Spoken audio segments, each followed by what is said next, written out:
ऐसे कठिन कलकाल में करमेती निष्कलंक रही। निष्कलंक मतलब करमेती बाई ने भक्ति को स्वीकार किया तो फिर भक्ति में कोई दोष या कोई पीछे मुड़कर के पड़ाव आया ही नहीं, लगी रही करमेती बाई। मीराबाई जैसी इनकी भक्ति है, लेकिन थोड़ा सा अंतर है जीवन में। श्री करमेती बाई के पूज्य पिताजी श्री पुरुषोत्तम जी राजस्थान के सीकर जिले के पास में एक गांव था, वहां उनका जन्म हुआ। एक शेखावती राजा थे, उसके यहां पर कुलगुरु पद पर थे। तो राजाओं के मंत्री, महामंत्री, कुलगुरु आदि ये भी कोई राजा से कम नहीं होते थे, इनकी भी राजघराने जैसी स्थिति होती थी। ब्राह्मण कुल में जन्मे थे। 35 वर्ष निकल गए, ब्याह को भी बहुत समय हो गया, लेकिन कोई संतान नहीं हुई। और संतान ना होने के कारण परिवार के लोगों ने बहुत कुछ कहना शुरू कर दिया, कोई कुछ कहता, कोई कुछ कहता। तो इन सबसे परेशान होकर के बोलने लगे, मैं क्या करूं, मैंने सब जगह प्रणाम करके देख लिया, सब प्रकार के क्रम करके देख लिए, लेकिन अब संतान नहीं है, तो इसमें मेरा क्या दोष है। तब किसी ने कहा, तुम्हारी कुल देवी तुमसे नाराज है, इसलिए तुम्हारे घर संतान नहीं हो रही। श्री पुरुषोत्तम जी बोले, मैं कुल देवी को भी प्रणाम करके आ चुका हूं, लेकिन वहां के प्रणाम से भी मुझ पर कोई प्रभाव नहीं हुआ, तो अब मैं क्या करूं।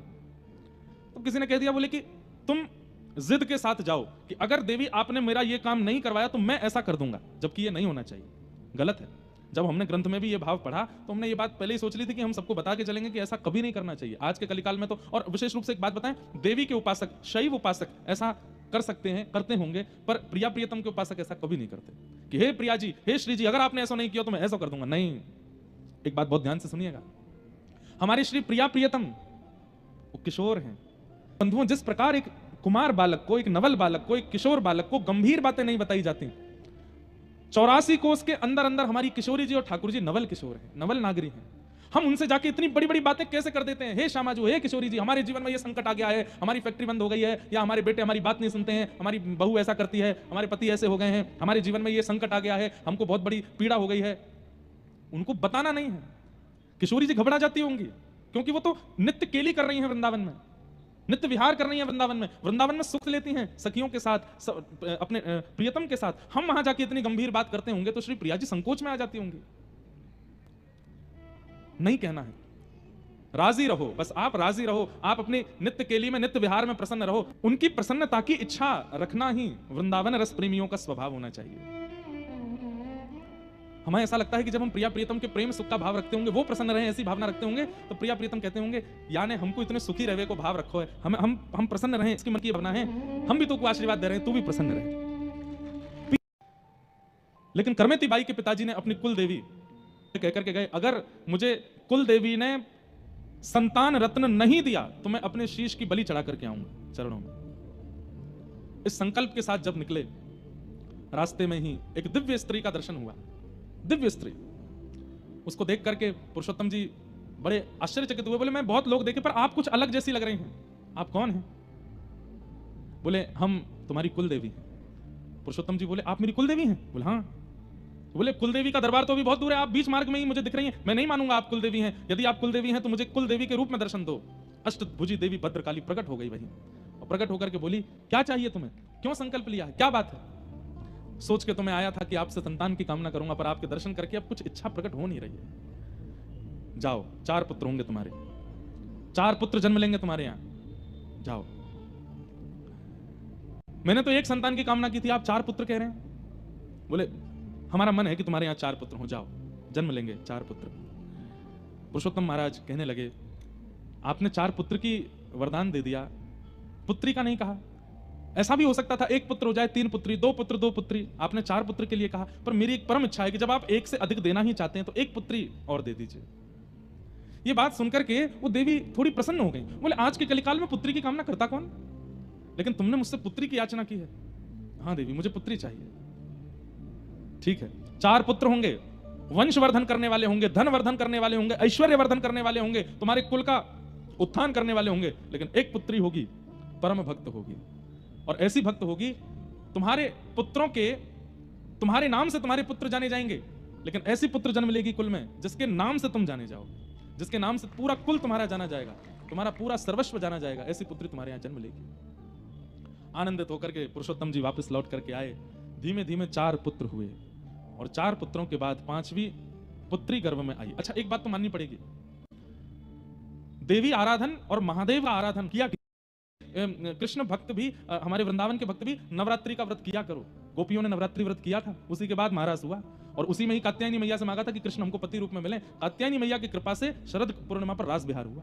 तो देवी कृपा तो करती हैं। कृष्ण भक्त भी अगर कृष्ण भक्ति के लिए नवरात्रि का व्रत रखें, और आगामी अभी श्रावण आएगा, सोमवार के सोमवार महादेव की आराधना करो, केवल इसी भाव से कि हमारे व्रज के प्रति इतना प्रेम हो जाए, प्रिया प्रीतम इतने प्रिय लग जाए, हमसे जो भी अपराध बनता है, जो भी हमसे पीड़ा बनती है, कष्ट बनता है, वो सब दूर हो जाए, बस ठाकुर जी की प्रीति प्राप्त हो, ऐसी महादेव कृपा करो। आप हमें याद करेंगे, देवी आराधन और महादेव का आराधन कृष्ण भक्ति में और प्रेम भर देगा। ऐसा प्रेम उत्पन्न होगा कि नेत्र सदा सजल रहेंगे, इन नेत्रों से अश्रु रुकेंगे नहीं, ऐसा प्रेम देंगे। 4 संतान के बाद पुरुषोत्तम जी की पत्नी को जो कभी वृंदावन गई नहीं है, उनको अच्छा हाँ, एक बात याद आई, जब देवी माँ ने कहा कि तुम्हारे घर एक दिव्य पुत्री जन्म लेगी, तो पुरुषोत्तम जी महाराज जो कि कुल गुरु थे, शेखावत राजा के विद्वान तो थे, उन्होंने भागवत जी के पाठ का उसी दिन प्रण ले लिया कि अब मैं आद्योपांत भागवत जी का पाठ करूंगा अपने अंतिम समय तक। तो देवी कृपा और भागवत जी की कृपा, जब पत्नी गर्भवती हुई 5वीं संतान के लिए, तो वो भागवत जी का पाठ सुनाते थे। कहते हैं वो संस्कृत में रास पंचाध्यायी बोलते थे, लेकिन करमेती बाई की माताजी को संस्कृत समझ नहीं आती थी, लेकिन जैसे ही कहते थे, गोपी गीत का पाठ करने लगते थे, जयति तेदिकम जन्मना व्रजः श्रयत इंदिरा शश्वदत्रहि, तो करमेती बाई के मैया के नेत्रों से आंसू गिरने लगते थे। तो पुरुषोत्तम जी कहते, देवी तुम समझती हो मैं क्या बोलता हूँ? बोले मुझे समझ नहीं आता, पर जैसे ही आपने ये प्रसंग प्रारंभ किया है, अभी जो चल रहा है, पता नहीं ये कानों में जाकर के हृदय में बड़ी वेदना प्रकट करता है, एक बड़ी मीठी सी वेदना, मानो किसी की याद आ रही हो। किसकी आ रही है मुझे नहीं पता, पर किसी की याद आ रही है। कोई तो है जो मुझे बहुत स्मृति में आ रहा है, वो उनको नहीं, उनके गर्भ की लाली करमेती को याद आती थी, ठाकुर जी की। सही योग, सही समय, सही नक्षत्र बना और भक्तिमती श्री करमेती बाई का जन्म हुआ। आनंद उत्सव मना, राजा ने भी खूब उत्सव मनाया, हमारे कुल गुरु की पुत्री हुई है। उत्सव मना करके सब आनंदित हुए, सब उल्लसित हुए। करमेती बाई का जन्म, धीरे धीरे करमेती बाई बड़ी होने लगी। भाई तो चारों व्यापार में लगे हैं, आदि चीजों में लगे हैं, लेकिन छोटी सी करमेती बाई केवल अपने मंदिर के ठाकुर जी की ओर देखती है, घुटमन चल करके भी केवल वहीं जाती है। पिताजी जब भागवत जी का पाठ करने बैठते हैं तो सामने आके बैठ जाती है और बस अपने पिता के मुखमंडल को देखती रहती है। ऐसे लक्षणों से पिताजी को याद तो था कि कुलदेवी ने कहा था कि परम भक्त होगी। घर में कभी संत जन आते, घर में कभी महत् पुरुष आते, तो करमेती बाई इतनी आनंदित हो जाती, इतनी प्रसन्न हो जाती, जैसे आजकल के बालक मामा के घर में आने से या बुआ के घर में आने से उछलने लगते हैं, ऐसी करमेती बाई नाचती पूरे घर में, छोटी सी, बड़ी खुश होती संतों के आगमन पर। हमारे अष्ट सखा एक जगह कहते हैं कि ठाकुर जी से आप प्रेम करते हो, ये एक बात है, दुनिया प्रेम करती है ठाकुर जी से, लेकिन ठाकुर जी जिससे प्रेम करते हैं उसका लक्षण क्या है? वो क्या कहते हैं? बोले ठाकुर जी जिससे प्रेम करते हैं उसको संतों से प्रीति सहज होती है। कैसी सहज प्रीति? नाम नहीं जानते, पहले कभी देखा नहीं, केवल माथे पर तिलक दिख गया, गले में कंठी माला दिख गई है, धोती दिख गई है, अगर जटा धारण करते हैं तो संत की जटा दिख गई है, किसी ना किसी रूप में ये व्रज के संबंधी हैं, ठाकुर जी के संबंधी, ये पता चल गया, देखते ही मन प्रसन्न हो जाए, उनसे मिलने का मन करे, उनके पास जाके बैठने का मन करे, उनको देखते ही प्रसन्नता चित्त में प्रकट होने लग जाए, हरि जनों को देख करके आनंद चित्त में उमड़े, तो समझो हरि आपसे प्रेम करते हैं, आपसे हरि का प्रेम है। पिताजी तो बड़ा सामान्य स्वागत करते थे, लेकिन करमेती बाई तो इतनी, और छोटी सी करमेती, उसके बालपन की इस भाव को देख करके माता पिता बड़े लाड़ प्यार करते हैं। ठीक है, छोटे बालक ऐसे ही करते हैं, लेकिन वो वास्तविक था। करमेती बड़ी होने लगी, खेल में मन नहीं, केवल पिताजी की कथा सुनती हैं पूरे दिन और बस रोती रहती हैं। पूछती हैं, पिताजी जिनकी आप कथा सुनाते हो ये कब मिलेंगे हमको? मिलेंगे बेटा, मिलेंगे एक दिन, ऐसा कह करके टाल देते। लगभग 10-11 वर्ष की आयु जब हो गई, बाल विवाह हो जाते थे बच्चों के, राजस्थान में तो विशेष रूप से। एक विवाह का प्रस्ताव आया, करमेती बाई ने अपने पिताजी को समझाया, पिताजी मुझे विवाह नहीं करना, मैं तो बस जीवन सर्वस्व ठाकुर जी पर न्योछावर करना चाहता। बेटा ऐसा ही हो, क्या कहेंगे कुल के लोग, क्या कहेंगे, क्या है कि सब संसार के लोग कहेंगे बेटी घर में कन्यादान नहीं कर, विवाह रहे हो। पिताजी विवाह उसका कीजिए ना जो विवाह के बाद की क्रियाओं में योग्य हो, मैं बिल्कुल अयोग्य हूं। विवाह के बाद की जो क्रिया है, जो ससुराल पक्ष के लोग मुझसे उम्मीद करना चाहेंगे, वो उन सब में मैं निपुण नहीं हूं। क्या फायदा, आपको भी कष्ट होगा, उन लोगों को भी कष्ट होगा, मत करिए ना। अरे जब ब्याह होना होता है सब ऐसे ही बोलते हैं, ब्याह होने के बाद सब सीख जाते हैं। माता पिता ने कुल मर्यादा, लोक लाज क्या कहेगा, इस सबके देखते हुए जबरदस्ती करमेती बाई का ब्याह कर दिया। ब्याह तो कर दिया, गौना नहीं हुआ। पति वापस चले गए ब्याह करके, अब गौना होगा जब थोड़े और बड़े हो जाएंगे। बाल विवाह ऐसा होता था पहले, बाल विवाह था। अब करमेती बाई रोज सिंदूर लगाती हैं, माँ छोटी सी हैं 12 वर्ष की, यहाँ तक चूड़ियां पहनाती हैं, साड़ी पहनाती हैं, पैरों में पाजेब पहनाती हैं। अब उनको तो वो श्रृंगार प्रिय लगता था कि इस श्रृंगार को करके मैं जब ठाकुर जी के सन्मुख जाती हूँ तो ठाकुर जी प्रसन्न हो जाते हैं। पूछती थी माँ ये किसके लिए? बोले ये पति के सौभाग्य के चिन्ह होते हैं, पत्नी को धारण करने चाहिए, उससे पति प्रसन्न भी रहता है और दीर्घायु भी होता है। वो तो प्रियतम को ही अपना सर्वस्व मान चुकी थी। सिंदूर लगाती, चूड़ी पहनती, सब श्रृंगार करती, पर दौड़ के जाती मंदिर में, ठाकुर जी से जाके पूछती कैसी लग रही हूं मैं, आज मेरा स्वरूप कैसा लग रहा है आपको? पिता कभी कभी चिंता करते, पत्नी से बोलते मुझे थोड़ा लगता है कि करमेती, बोले अरे उसका ब्याह हो गया है, कोई बात नहीं, अभी बालिका ही तो थोड़ी थोड़ी बड़ी हो जाए, गौना तक आ जाएगी बुद्धि उसमें। लेकिन मीराबाई तो सदैव तड़प रही हैं, कहती हैं, बात करती हैं अपने ठाकुर जी से, कब मिलोगे आप मुझे, कब मुझे मिलोगे, मेरे ऊपर कृपा कब करोगे, कब तक ऐसे मूर्ति बने खड़े रहोगे, अब तो मेरी धीरे धीरे उम्र बढ़ती जा रही है, कब मिलोगे आप मुझे? बस यही कहकर के रोती रहती हैं। सब कुछ ठीक चल रहा था, अचानक से एक दिन पत्र आता है और करमेती बाई की माँ बड़ी खुश होकर के और हल्ला करके घर में बताती है, अरे वो पावन दिन आ गया। सब पूछते क्या हुआ? बोले करमेती के ससुराल वाले 3 दिन बाद आ रहे हैं और गोने का समय निकला है, करमेती को ले जाएंगे। ये सुनकर के करमेती बाई मानो, पिताजी कौन आएगा 3 दिन बाद? बोले तेरा बेटी ब्याह हुआ था ना 5 साल पूर्व। बोले वो तो माँ ने कहा था खेल हो रहा है। बोले नहीं बेटा, वो तो तब छोटी थी इसलिए हमने ऐसा बोल दिया था, तेरा ब्याह हुआ है, उस घराने के पुरुष से ब्याह हुआ है और वो तेरे को ले जाने आएंगे, बहुत अच्छे हैं, बहुत ऐसा है वैसा है। करमेती बाई बोली माँ मैं इतने दिन तक ये सिंदूर चूड़ी और ये सब ये उसके लिए करती थी। बोले हाँ, मुझे क्यों नहीं बताया स्पष्ट? बोले स्पष्ट अब क्या बताती तुझे मैं, बस ठीक है। करमेती बाई बोली इनसे तो अब कुछ भी कहना ठीक नहीं। अपने भाई से पूछा, भैया आप उनके यहाँ गए थे, वो परिवार भक्त है, उनके यहाँ ठाकुर सेवा होती है, उनके यहाँ कथा भगवत सत्संग, तो भाई ने कहा कि स्पष्ट तुझे बता दूं, बाद में तुझे पता चले तो मन में बड़ा कष्ट होगा। उनका कुछ नहीं था, वो सब खा पीते हैं, आनंद करते हैं, संत आगमन ये सब जहां उनके कुछ नहीं हुआ। करमेती बाई तो घबरा गई, अब मैं क्या कर सकती हूँ? पूछने लगी अब कुछ हो सकता है? बोले कुछ नहीं, अब तो होगा, अब तो ना उस बदन में सब पूछा। करमेती बाई व्याकुल है, ठाकुर से कहने लगी आप ही करो, लेकिन कोई रास्ता नहीं दिखता। तो करमेती बाई बोली मैं दोबारा जन्म की प्रतीक्षा नहीं करूंगी कि अगले जन्म में आप प्राप्त हूं, ये जन्म में संसार को सौंप दूं, नहीं, ये मानते हैं मैं इस जन्म में ऐसी कोई भूल नहीं कर सकती जिससे आप मुझसे दूर हो जाओ, मैं आपको प्राप्त करके रहूंगी। और बस जिस दिन सुबह बारात आनी है, आ चुकी है गांव के बाहर, बस सुबह घर आना बाकी था, उसी रात करमेती बाई घर छोड़ करके पूर्व दिशा की ओर भागी। क्यों? ये नहीं पता कि वृंदावन का रास्ता कहां है, बस ये पता है किसी संत ने कहा था कि हमारे घर से पूर्व दिशा में वृंदावन है, तो बस पूर्व दिशा की ओर देखा और दिशा की ओर देख करके बस कुछ सामग्री कुछ लेकर के नहीं गई हैं, जैसी स्थिति में थी उसी स्थिति में पूर्व दिशा की ओर चल पड़ी। रास्ते में जंगल पड़े, भयभीत जंगल, छोटी सी करमेती बाई 16 वर्ष की है, बस जगह जगह हिंसक जीव मिल रहे हैं और सबसे बस जाके कह देती है मुझे कृष्ण मिल जाए, उसके बाद मेरे को नष्ट कर देना, मेरे प्रियतम मुझे मिल जाए, उसके बाद तुम मुझे आहार बना लेना, मुझे एक बार ठाकुर जी मिल जाए, मैं खुद लौट के तुम्हारा आहार बनने आ जाऊंगी, बस एक बार देख लूं उनको। सुबह का समय हुआ, बारात आई, करमेती को कक्ष में खोजने गए, नहीं मिली, रसोई में खोजा, बाहर ढूंढा, पीछे ढूंढा, गांव में ढूंढा, सब जगह ढूंढ लिया, लेकिन करमेती नहीं मिली। माता पिता, सुबह से शाम हो गई, बारात बैठी, कहां है बहू? बस अभी मिल जाएगी, अभी मिल, ऐसे करके 2 दिन तक बारात को रोक के रखा। अंत में बताना पड़ा कि करमेती मिल नहीं रही है।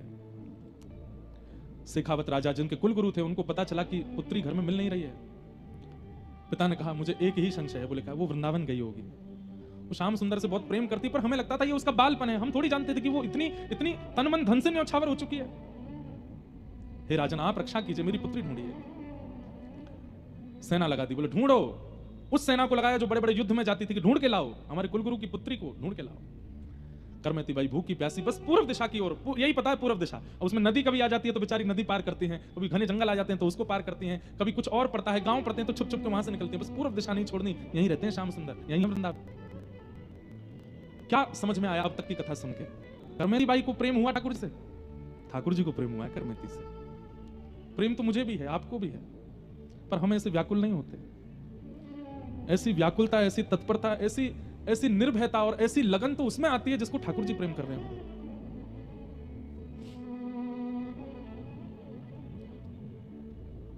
आवाज आ रही है, रात्रि का समय, घोड़ों पर सैनिक चिल्ला रहे हैं, करमेती को ढूंढो, उसका ऐसा रूप रंग है, मां ने बताया लाल वस्त्र पहन करके है, गले में सोने के आभूषण पहने हैं, आदि ऐसा हल्ला मचा रहे थे सब जगह। करमेती बाई ने जैसे देखा ये मुझे अब ले जाएंगे पकड़ करके।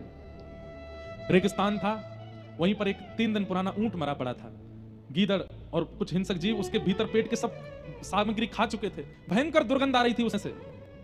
करमेती बाई ने सोचा मैं कहीं भी छुपूंगी ये सब ढूंढ लेंगे मुझे और मुझे वृंदावन नहीं जाने देंगे, एक ही उपाय डाल पड़ा है, इसके अंदर छुप जाती हूं। जब समीप गई तो ग्रंथ में लिखा है कि करमेती बाई को 2 बार बमन की इच्छा हुई, इतनी दुर्गंध थी कि सह नहीं पा रही, 3 से भूखी अन्न खाया, और जब उसके पास गई तो इतनी दुर्गंध थी कि नहीं हो पा रही थी। लेकिन मन में विचार करती हैं संसार अगर आज करमेती उन्हें तो नहीं पकड़ ले जाएंगे और जिनके अंतिम श्वास तक संसार के विषय की दुर्गंध सूंघनी पड़ेगी, वो जीवन भर की विषय की दुर्गंध सूंघने से अच्छा है कुछ समय की इस ऊंट की दुर्गंध को सहले करमेती प्रियतम मिल जाएंगे। और करमेती बाई उस ऊंट के भीतर प्रवेश कर गई। बाहर से कंकाल और वैसा था, मक्खियां भिन बना रही थी, कोई पास भी नहीं आ सकता, और उसके भीतर करमेती बाई बैठी है, नेत्र बंद करके अपने प्रियतम का स्मरण कर रही है। बस कुछ देर और करमेती, कुछ देर और, फिर से सब चले जाएंगे, फिर हम चलेंगे ना वृंदावन। मानो जैसे अपने आप से ही बात कर रही है। सैनिक जन आसपास आए, मरे हुए ऊंट को देख करके मक्खियां भिन बना रही हैं, दुर्गंध के कारण सैनिक ही घबरा गए, मुंह बंद, अरे जल्दी निकलो यहां से, निकलो भैया, यहां कैसे रुक सकते हैं। और 2 दिन तक करमेती बाई उस ऊंट के कंकाल में ही रही भीतर। ये मानव रह सकता है? नहीं रह सकता। ठाकुर जी जिसको बुला रहे हैं वो रह लेगा, वो कैसी भी व्यवस्था में रह लेगा। 2 दिन बाद करमेती बाई के प्रसंग में आता है, जब वो वृंदावन गई और वहां जाकर के जब लोगों ने उनकी पता किए तो एक संत ने उनसे पूछा, हमने सुना करमेती जी आप ऊंट के कंकाल में रही थी। बोला हाँ। आपको दुर्गंध नहीं आई थी? बोले आई तो थी। फिर कैसे रह ली? बोले भैया जब मातृ गर्भ में हम 9 महीना रह सकते हैं संसार के रसों को भोगने के लिए, तो कृष्ण प्राप्ति के लिए मैं 2 दिन यदि ऊंट के कंकाल में रह ली तो इसमें कौन सी बड़ी बात है। हम सब वहन करके 9 महीने में गर्भ में केवल ताकि संसार में लें और संसार में लेकर सारे रसों का सुख ले सकें। संसार के सुख भी 9 महीना उसमें मुक्त मान सकते हैं, कृष्ण सुख 2 महीने के अंदर आशी की बात की। कोई आश्चर्य। करमेती बाई के प्रसंग में यह आता है कि उनके उत्तर सबको आनंदित कर देते थे। ऊंट के कंकाल से बाहर निकली, संत की टोली रही थी, करमेती ये निश्चित वृंदावन जा रहे होंगे, मैं इनके साथ हो लेती हूँ। दौड़ी दौड़ी करमेती बाई गई और संतों से बोली आप लोग कहाँ जा रहे हैं? बोले हम लोग अभी वृंदावन जा रहे हैं। बोले मुझे भी ले चलो। संत जन बोले तुम में से बहुत दुर्गंध आ रही है, कहाँ से आई हो? बोले ये दुर्गंध तो क्षणिक है, अभी चली जाएगी। संतों ने उनको छूने से मना किया, थोड़ा आगे पीछे होने लगे, लेकिन एक संत समझ गए, उन्होंने कहा सुनो चिंता नहीं करो, अभी आगे एक घाट आएगा, वहां गंगा जी बह रही है, वहां स्नान करेंगे, तुम स्नान कर लेना। और श्री करमेती बाई गंगा स्नान करी और उन संतों की टोली के साथ श्री करमेती जी वृंदावन पहुंची। वृंदावन सांचो धन भैया। जैसे ही वृंदावन की ओर पहुंची हैं, यही कई मानो ऐसा लगता है कि एक जैसा ही स्वरूप मीराबाई और करमेती जी का है। जैसे मीराबाई जब पहली बार वृंदावन गई तो वृंदावन समीप आ रहा है, ये जैसे ही खबर सुनती अब वृंदावन इतने किलोमीटर रह गया तो मीरा को पूछा वृंदावन आने वाला है। करमेती बाई ऐसे हो रही हैं, जैसे ही संत जन कहते अरे भैया बस थोड़ी देर और, बस वृंदावन आने वाला है, तुम करमेती बाई मूर्छित होकर गिर पड़ती वृंदावन का नाम सुनते। होश में आती, संत जन कहते क्या हुआ? मेरे प्रियतम रहते हैं वहां पर। रूप स्वरूप श्रृंगार देख करके संतों को ऐसा लगता कि शायद ब्याह हुआ होगा वहां पर, अपने पति से मिलने के लिए जा रही है।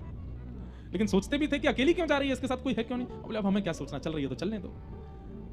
करमेती बाई वृंदावन पहुंची और जब वृंदावन पहुंची यमुना जी में स्नान किया, अपने वस्त्र, अपने श्रृंगार, जो कुछ भी था सब त्याग दिया। बंधुओं, सुनने में थोड़ी अटपटी बात है, पर श्री करमेती बाई जी केवल पत्र पहन करके रहती थी, पत्ते, वट के बड़े बड़े पत्तों को धारण करके रखती थी, कोई वस्त्र नहीं पहनती थी। यमुना जी का जल पीती थी और व्रजरज खा करके अपना पेट भरती थी। अरे भोरी सखी जी का हमने चरित्र सुना, वहां पर भी इतने हृदय में कंपन हो जाता है कि वो सेवा कुंज में बंदरों को डालने वाले चने, वो चने जब बंदर खा जाते उसके बाद जो चने की गुठली बच जाती उसको खा करके भोरी सखी रही वृंदावन में। श्री हमारे हित संप्रदाय के एक आचार्य भोलानाथ जी भोरी सखी चनों के छिलके खा करके रहते थे। उनके लिए हमको मन में ऐसा आ रहा था कि राम राम कैसे रहे होंगे, लेकिन आज करमेती बाई जी के चरित्र को देख के लगता है रज खा करके रहती हैं, व्रज रज खाती हैं, यमुना जल पीती हैं और पड़ी रहती हैं बस। यहां पर सैनिक लौट करके वापस आ गए, राजा को बताया कि हमें करमेती नहीं मिली।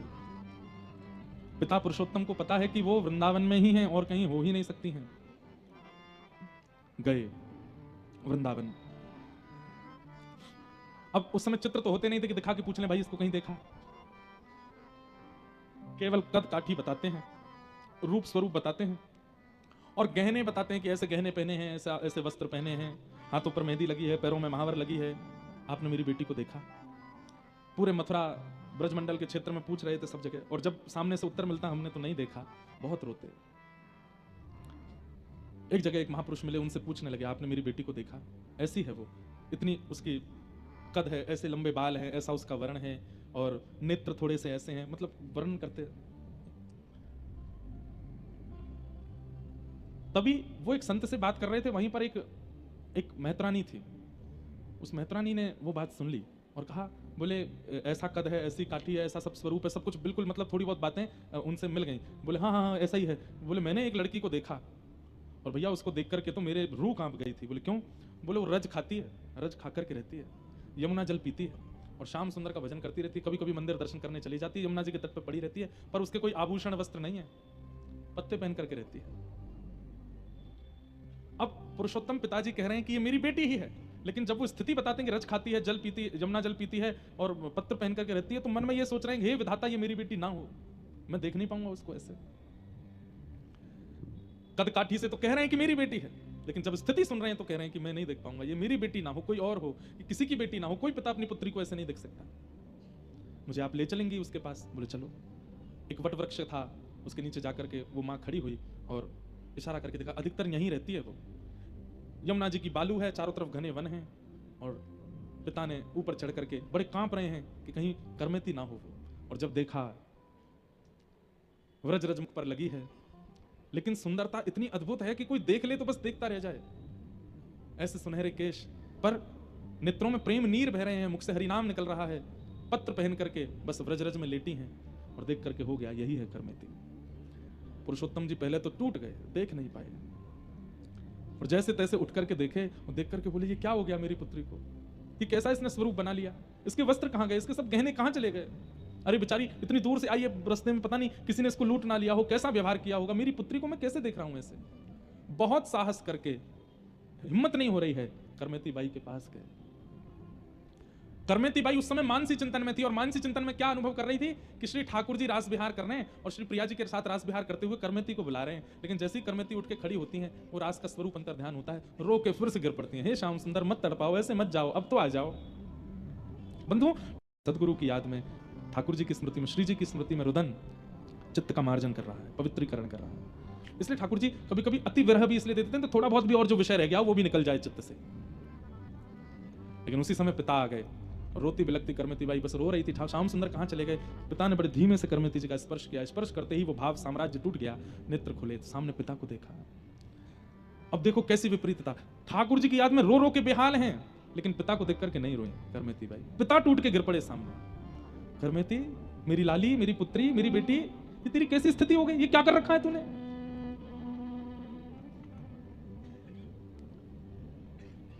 करमेती बाई कह रही है, पिताजी जीवन का सर्वोत्कृष्ट जो लक्ष्य है कृष्ण, उनको पाने के लिए निकली हूं, थोड़ी पीड़ा तो सहनी पड़ेगी ना। तेरे वस्त्र कहां हैं, वो सब कहां हैं जो माँ ने पहनाए थे। यहां आकर के भी आपको उन्हीं सबका चिंतन है। सब बहा दिया यमुना जी, क्योंकि जब तक वो रहते विषय की स्थिति चित्त से जाती नहीं, इसलिए निकाल दिया।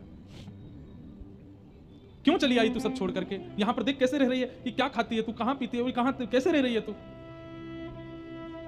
पिताजी, जब तपा जाता है ना, तभी मटका जल भरने योग्य बनता है। यदि मटका तपाया ना गया हो तो जल भर देंगे तो फूट जाएगा।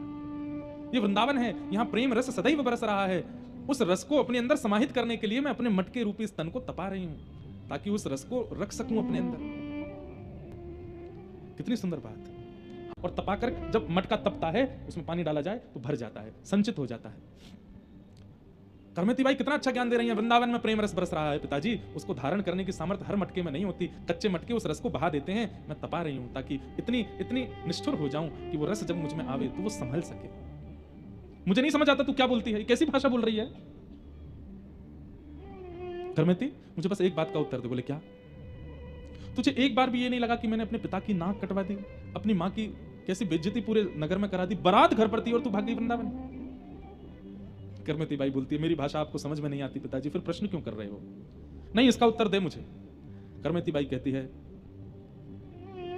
मैंने आप ही की कथा में सुना था, आंखों का साफल्य, नाक का साफल्य, कान का साफल्य, सर्वांगीण देह का साफल्य तब है जब वह कृष्ण में है। यदि कृष्ण युक्त नहीं है तो हमारे देह का कोई साफल्य नहीं है। इससे यह बात सिद्ध होती है पिताजी, जो भजन करते हैं ना, नाक उन्हीं की होती है, और जो भजन नहीं करते उनके नाक नहीं होती। तो जिनके नाक नहीं है वो कितनी भी कटे, क्या बुराई। आपने ठाकुर जी को उद्देश्य नहीं माना, माने ठाकुर जी को उद्देश्य नहीं माना। आप भेज रहे थे मुझे उस परिवार में जिस घर में ठाकुर जी का भोग तक नहीं लगाया जाता। आपकी तो नाक पहले ही नहीं है। हाँ, मैं अगर वहां गौना करके चली जाती तो मेरी नाक कट जाती, क्योंकि मेरी नाक थी, मैं ठाकुर जी का स्मरण करती हूँ, ठाकुर जी का भजन करती हूँ। नाक उनकी कटती है जो भजन करने के बाद भी ठाकुर जी को प्राप्त नहीं कर पाते, तिलक स्वरूप धारण करने के बाद भी ठाकुर जी का अनुभव नहीं कर पाते, गुरु आश्रित होने के बाद भी जीवन जी के मर गए लेकिन ठाकुर जी को दर्शन नहीं कर पाए, उनकी नाक कटती है। जो देह प्राप्त करके, तिलक धारण करके, शिखा धारण करके, सूत्र धारण करके, तुलसी धारण करके, गुरुदेव को धारण करके, वृंदावन से संबंध बना करके मृत्यु से पहले पहले ठाकुर जी का अनुभव कर लेते हैं, उनकी नाक बचती है पिताजी। जो जीवन जी के केवल अपना देह अंत कर देते हैं, नहीं दर्शन कर पाते ठाकुर जी का, उनकी नाक कटती है। कितना बड़ा एक प्रकार से एक हम सब भक्तों के लिए कितनी चिंताजनक बात कहती करमेती बाई ने। मैं तिलक लगाता हूँ, कंठी पहनता हूँ, कथा करता हूँ, धोती पहनता हूँ, शिखा रखता हूँ, यदि मृत्यु से पहले भगवत अनुभव नहीं हुआ तो मेरा धिक्कार है। मेरा करमेती बाई कहती मैं उसमें पीछे नहीं रह सकती पिताजी, मुझे अनुभव करना है। अंत में टूट गए पिताजी, भावुक होकर के बोले हमें तेरी याद आएगी तो हम कहां जाएंगे ये बता। बोले मैं तो शरीर हूं पिताजी, आज नहीं तो कल, और वैसे भी आप तो मुझे विदा ही कर रहे थे ना। ये सोच लीजिए ना कि उस व्यक्ति की जगह श्याम सुंदर के साथ मुझे विदा कर दिया। वृंदावन मेरा ससुराल है, यहां मैं रहूंगी। और रही बात आपके और मां के हृदय की सांत्वना के लिए, रुको। करमेती बाई उठ करके खड़ी हो गई, मानो जैसे पिता को लग ही नहीं रहा उनकी बेटी, ऐसा लग रहा कोई परम सिद्ध, कोई परम योग्य, कोई ना जाने कोई महापुरुष बोल रहा हो। और करमेती बाई वहीं से कूद पड़ी यमुना जी। पिता तो एक बार को घबरा के ये क्या हुआ, लेकिन थोड़ी देर में करमेती बाई निकली और अपनी कंठ से लगा करके एक बिहारी जी की सुंदर मूर्ति लेकर के श्री यमुना जी से प्रकट हुई और अपने पिता को प्रदान किया। चारों भैयाओं का ब्याह हो गया, मैं वृंदावन आ गई। आप और मैया इनकी सेवा करना और इनकी सेवा करके अपना जीवन सफल बना लेना पिताजी। और मेरी एक प्रार्थना, क्या अब वृंदावन दर्शन करने आइएगा, मुझसे मिलने नहीं। मैं अपना राह चुन चुकी हूं, मैं अपना मार्ग चुन चुकी हूं, मुझे उससे मत भटकाइए पिताजी। पिताजी को ऐसा ज्ञान उपदेश किया, बोलिए अब आप जाओ वापस और मत आइएगा। अपने हृदय से ठाकुर जी को लगा करके और बस अंतिम बार करमेती बाई को स्नेह नहीं प्रणाम किया, मेरे जीवन का लक्ष्य बताने के लिए लौट करके गए। अपनी पत्नी बच्चे सबको समझाया और पिताजी उनकी सेवा में लग गए। यहाँ करमेती बाई दिन ब दिन स्थिति उनकी प्रेम पुलकित शरीर होता जा रहा है, प्रेम की अवस्थाएं प्रकट होती जा रही हैं। ठाकुर जी के विरह में यत्र तत्र केवल वृंदावन में रोती रहती है करमेती बाई, ज्यादा अवस्था नहीं है। कुछ समय व्यतीत हुआ, रज खा खा करके रहती। एक दिन ठाकुर जी को किशोरी जी ने हल्की मीठी डांट लगाई, बोले आप कैसे हो, कितना विरह दिया है उसको बेचारी को, क्यों नहीं मिलते। बोले श्री जी बस मैं आपकी आज्ञा चाह रहा था, मैं बस ये चाह रहा था कि मैं तो स्वीकार कर चुका हूं, श्री लाडली जी स्वीकार कर लें, अब आपने आकर के बोल दिया मतलब अब पूर्ण है, अब मैं जाऊंगा। और ठाकुर जी विप्र का रूप धारण करके गए, हाथ में थाल लेके गए 56 भोग का। करमेती बाई के पास गए, रो रही थी करमेती, रज खा रही थी करमेती, पत्र खा लेती थी और ज्यादा भूख लगती थी, तो है तो शरीर ही। करमेती क्या कर रही है, भूख लग रही है, कोई ऐसा वैद्य ढूंढ के लिए आइए ना जो ऐसी औषधि दे दे कि भूख ही ना लगे। इस शरीर के सारे नियमों को मैं पूर्ण कर करके हार चुकी हूं, मेरी इंद्रियां शिथिल हो जाए, ऐसा कोई वैद्य हो उससे औषधि ले आइए ना। महात्मा बोले सब करेंगे, ले मैं तेरे लिए प्रसाद लाया, पाले। आज जब से आई हैं 2-3 वर्ष तो हो गए, करमेती बाई आज पहली बार उन्होंने अन्न की सामग्री देखी। कभी कभी मंदिर में प्रसाद मिलता था तो पा लेती थी। पाने से पूर्व बोली आप कौन हो, बोले मैं ऐसे ऐसे, अपना कुछ परिचय भगवान ने दिया। एक बात बोलिए ना, क्या इसको पाने के बाद मेरी भूख विश्राम हो जाएगी, बोले हाँ हो जाएगी। करमेती बाई पा रही हैं, पाते पाते पेट भर रहा है, सब स्थितियां उचित होती जा रही हैं। ठाकुर जी बोले पा लिया, बोले हाँ देखो तुम लाली हो ना, ऐसे अंग पर बिना वस्त्र के नहीं रहते, लो ये चुनरी है श्री जी की, ये ओढ़ो। चुनरी उड़ा दी, चुनरी उड़ा के पहना दी। करमेती बाई मन में सोच रही मैं आपको मना क्यों नहीं कर रही हूं, मैं तो ये सब नहीं करती, पर आपसे मेरी मना क्यों नहीं हो रही है। बोले ठाकुर जी के प्रसाद है ना इसलिए नहीं हो रही है, ले श्री जी को ये आंखन को काजर है, आंखन में लगा। मतलब धीरे धीरे ठाकुर जी ने सब श्रृंगार प्रदान कर दिए, बस ये बता के कि ठाकुर जी के प्रसाद है, प्रसाद है, प्रसाद है। और अंत तो गत्वा श्री करमेती बाई को एक सहचरी रूप प्रदान किया। करमेती बाई खड़ी हो गई, सब श्रृंगार स्वीकार करने के बाद बोली मैंने एक बार भी आपको मना नहीं किया, मुझसे मैं चाह तो रही हूं कि मैं आपको रोकूं, पर मैं रोक क्यों नहीं पा रही हूं। ठाकुर जी बोले नेत्र बंद करो, नेत्र बंद की, बोला खोलो। जैसे ही खोल करके देखा, हाँ हाँ मुरली मनोहर श्याम सुंदर प्रकट हो गए। श्री करमेती बाई के नेत्र सजल हो गए, आप मेरे श्याम सुंदर हैं। बोले जी चलो, प्रिया जी बुला रही हैं निकुंज में। और बस हाथ पकड़ करके ले गए सघन वन में, और जाते जाते श्री करमेती बाई अंतर ध्यान हो गई, ठाकुर जी के साथ नित्य लीला में प्रविष्ट हो गई। बोलो भक्तवत्सल भगवान की, श्री करमेती बाई की। ऐसा श्री करमेती बाई जी का पावन चरित्र, उसको हम बार बार प्रणाम करते हैं।